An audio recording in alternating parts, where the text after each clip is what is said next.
obviously you have a Shadow Hunter as well for a healing wave and stuff, and that can be a really powerful attack.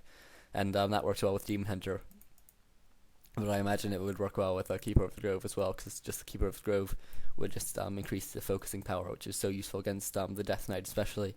Death Knight's still only 13 experience, so only sort of half of a Wisp experience worth of kills. It looks like he's going to remedy that now, though he has lots of Skeleton Warriors, so this is going to be super easy to creep. But Moon is actually coming in, and he will scout this. That's going to be not that useful for him, to be honest. I mean, there's not really much he can do at this point, because obviously all he can do is really do very light damage, and he does manage to find a Fiend that's separated from the Death Knight, and so does actually decide to start focusing it down. But without the Blade Master, his power is severely limited. But he is bringing in his Huntresses now, and Moon does actually get an entangle on the Death Knight, and goes for a surround, but doesn't actually get it. Soccer now bringing in his Blade Master, and lots of grunts as well. 4 grunts, 4 Huntresses, and he does get the surround, and Ent has to TP out, and so that's quite nice for him. And Ent actually never managed to even kill that final creep, because Moon just managed to distract him, even though there was no real threat. He just sort of had the presence of a threat, and so that means that Blade Master is actually almost level 3 now. Keeper of the Grove getting close to 2. Obviously Keeper of the Grove levels are sort of less important until you get the massive nuking power of the undead sort of at tier 2, tier 3, and Pieces of the Moon now doing some very nice creeping here, some very aggressive creeping really. Picking up Food of Accuracy, he'll sell that immediately. Maybe pick up a heal scroll invuln pot when he can. Meanwhile, Moon with 6 Huntresses now. Looks like he's going to try and creep this camp. This is going to be pretty good for him. I imagine he could set up an expansion as well. Lots of Wisps actually moving out from Moon there. Maybe he's going to go for an Ancient Protector push. That'd be quite a nice thing to do, although it will be quite tricky against the sort of really large early army that's Gab now have. And Blade Master just doing a bit of harassment, because I assume the Shadow Hunter is out, and the Shadow Hunter will want to be creeping. Yeah, there's a Shadow Hunter there. Still 0 experience, but I imagine it's going to want to go creep now, and so Blade Master just leaves it alone. But actually, Soccer bringing in his grunts to complement his Blade Master, that's a bit unusual. I'm not sure what his Shadow Hunter is going to do. And Moon has now creeped this and does set up an expansion, of course. And Moon's obviously just with his tier 1 means that he can't get a second hero, so it looks like he's just going to be solo Keeper of the Grove for him, which is pretty ambitious really. Soccer now speed scrolling into these Fiends. Obviously that's very important, just to gain all that distance on them, and you can then just focus them down quite easily. And first Raider out now for Soccer as well. I'm not sure whether Ensnare is finished. Ensnare must be finished. Yeah, there it is there actually. And so that's actually a second Fiend going down for Gab, and so this is going pretty well for We Made Fox.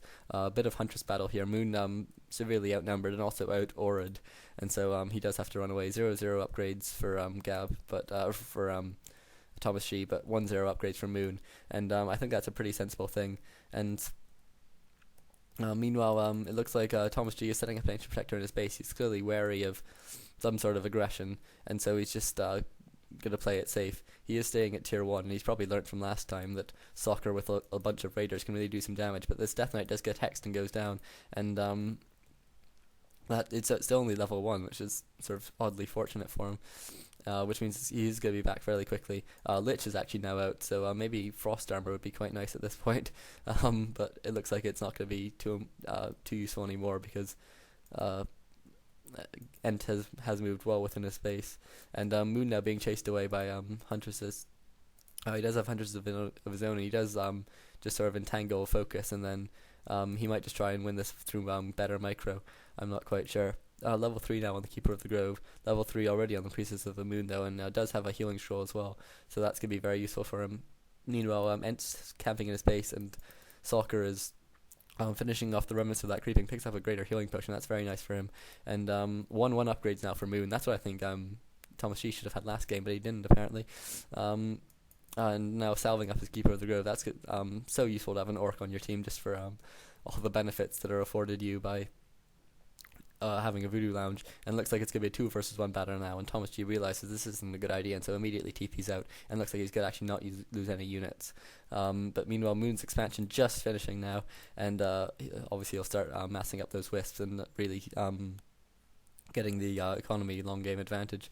Let's take a look at Yeah, still tier 1 actually, but 2 Ancient Protectors now for Thomas G. That's a bit of overkill, really, I think. He must know that obviously they have a bit of a disadvantage, but he's actually making his disadvantage worse by wasting loads of money on something that just won't come to, I don't think. And now tier 3 has his Lich with actually level 2 on the Death Knight finally, and Lich with an orb and 0/0 upgrades on the Fiends. That makes sense just because he needs a lot more Fiends before it's really economical to upgrade them. And meanwhile, Moon's setting up another expansion here. That's very cheeky of him because he's going to be taking this one here, which is right close to Ent's base. Maybe he thinks Ent won't scout it. Blade Master actually taking a bit of damage while just scouting around in Thomas G's base. And Moon still solo keeper of the Grove. I don't think he'll be attacking. No, he's not attacking. Actually, this Moonwell's in a bit of a odd position. It's going to be quite hard to access. I'm a bit surprised about that. Maybe there's a deeper reason.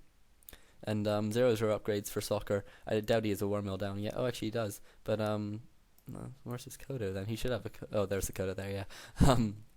Really, as soon as you can afford a War Mill, you should buy your Kodo, because that Kodo is just so important. And Soccer really taking on Ent again. This battle didn't go well for Ent last time, but Thomas G is now moving in, and Soccer knows he can't fight 2 versus 1. He is amazing, but he's not that amazing. And actually, that's a bit unfortunate. Bone Chimes out for the for Ent, but literally one melee hero, and obviously skeletons as well, but that's not that important. And so probably Vampiric Core worth selling and buying a heal scroll or something, or an invuln pot instead. And actually getting a surround there on the grunt, that's vaguely nice. I mean, it's not the be all and end all. Grunts aren't that important at this point because there's lots of normal damage from hunts, and this Kodo Beast actually in a bit of trouble. He can eat his way out sort of if he gets surrounded a bit, but it looks like he might just go down to the focus rather than just being surrounded. He should just eat that one that's blocking him, but I guess he's just paying attention to other things. And first couple destroyers out now for Ent as well, and those are going to be quite nice. But Soccer actually coming into base raid. I assume he has pillage researched. No, he actually doesn't have pillage research. He should really get that. He is going to manage to take out this one Ancient Protector, and he might move on to a Moonwell or something, maybe just these wisps and then getting out of there. And meanwhile, Moon actually moving into Ent space and trying to take out these acolytes by the looks of it. Maybe we'll actually go for the gold mine as well, but Ent moving in here. And so Moon's going to need to get out, I think, as soon as possible. Pit Lord third, probably for just sort of the damage reduction, but who can say really? It's a bit of an odd choice. And Thomas G now moving in with his hunches. It's turned into sort of a giant base race, and Soccer just trying to take out these buildings here. I'm not sure this is the best use of his time. He really should go for this Tree of Life, but lots of these hunts now in Moon's base. Moon actually has now teched, which is a strange choice, but he is now moving into Thomas G, and looks like Soccer's TPing him as well, and so Thomas G definitely decides to get out of there, and just in time, and a very nice TP actually there from Soccer, but Moon does lose a Moonwell as well, and Soccer, just with his Blade Master running around, does have a healing potion, so he's not in a lot of trouble, or he's not under threat at all, and actually only 4 acolytes on gold for Ent. Maybe he's being careless, maybe he lost one to Moon and he didn't notice. Soccer now trying to solo. Bringing in some sappers here just to take out the ziggurats. That's very nice, and he actually takes out another acolyte as well. And Soccer will probably want to just take out these acolytes and then get out of there. Let's take a look. Ent at 43 out of 20 food, so it's going to be a while before he's producing anything anymore.